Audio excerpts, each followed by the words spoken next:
Despite its many flaws in the later seasons, Game of Thrones has always had phenomenal acting performances from all of the individuals playing the massive cast of characters, to the point where I often think that many of these characters are more iconic in their show version than their book version. But there are some individuals where I feel like the actor does such a great job that it is fundamentally divorced from the source material in a way that impacts the discussion of the original book series. Today, I want to talk about three characters that fall into that camp, as I believe they are just kind of these monolith versions of the characters that dominate the public perception and can alter the way these book characters are talked about.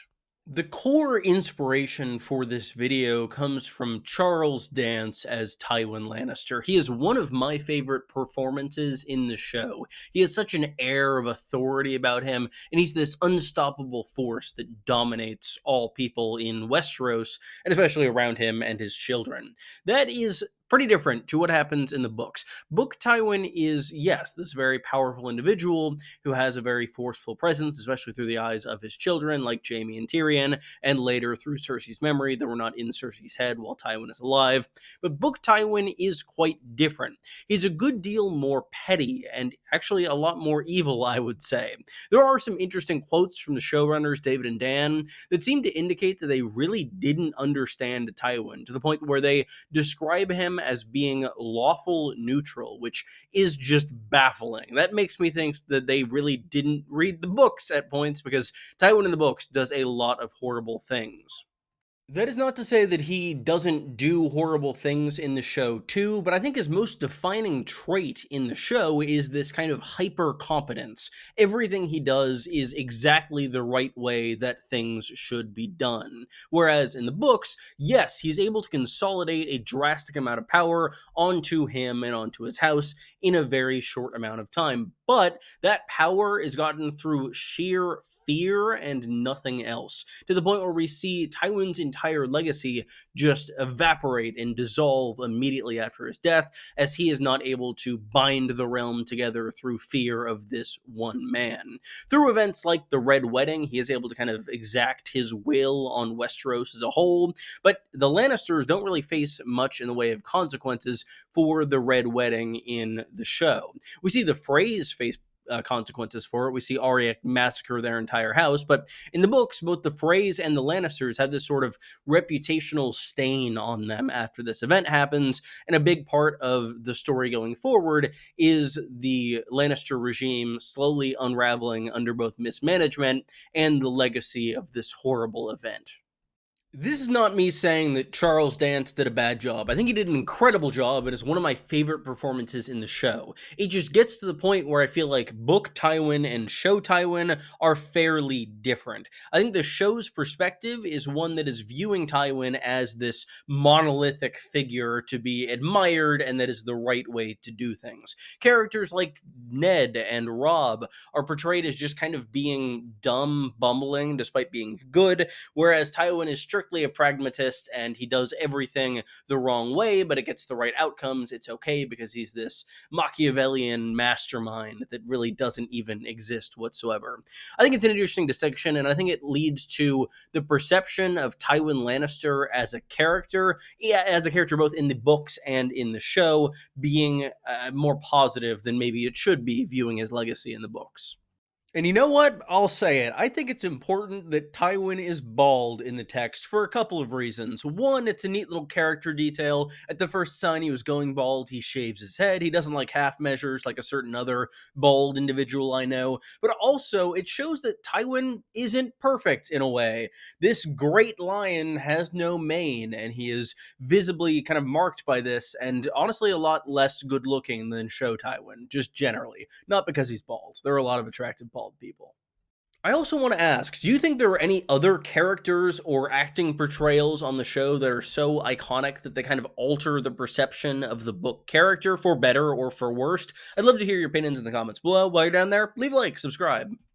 Speaking of Lannisters and the Lannister legacy, Cersei Lannister is very different between the books and the show. I think that Lena Headey gives an incredible performance, and I love it every season. She steals pretty much every scene she's in, but she is pretty fundamentally different from book Cersei, especially going from like season 5 onwards.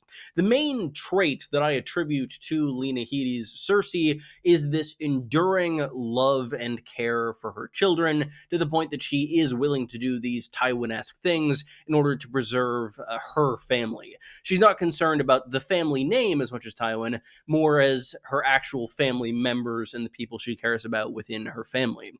In the text, it's quite different. Cersei does want to strive towards being the true inheritor of Tywin's legacy, but that is something that she wants to do on her own. We see that she deeply cares about her children, especially when Joffrey is killed, but overall, they do not occupy much space in her thoughts in terms of actively like caring about and loving these children, which is kind of the case in the show. It just creates sort of this disconnect, and it removes some of the commentary that is being done on the Lannister kind of way of doing things by Martin in the text, as the actions of both Tywin and Cersei in the books lead to the unraveling of this base of power in King's Landing, and will likely end up with the Lannisters completely out of power in the Winds of Winter. Whereas in the show, we see Cersei maintain her hold on power throughout the entirety of the show. We don't get any insight into the opinions of the common people in the later seasons, so it is assumed that she is ruling through fear, as is the case with Tywin. And in both of these instances, I think it's a case of the actor kind of taking a character in a completely different direction, but ultimately that direction being quite different from what exists in the books, being very separate, and I think that it does kind of alter the perception of the book characters at a point. Whereas a character like, say, Jon Snow or Tyrion Lannister are also very different between the two mediums, but it's less so a character being viewed as more morally good or more competent because of their acting portrayal. The last example I want to discuss is Jorah Mormont, who is another massive example of this phenomenon. I think a lot of it comes from Ian Glenn being a very attractive and charismatic actor, whereas Book Jorah is described as pretty much the opposite of that on every single front. But there's also a massive shift in how his love for Daenerys is portrayed.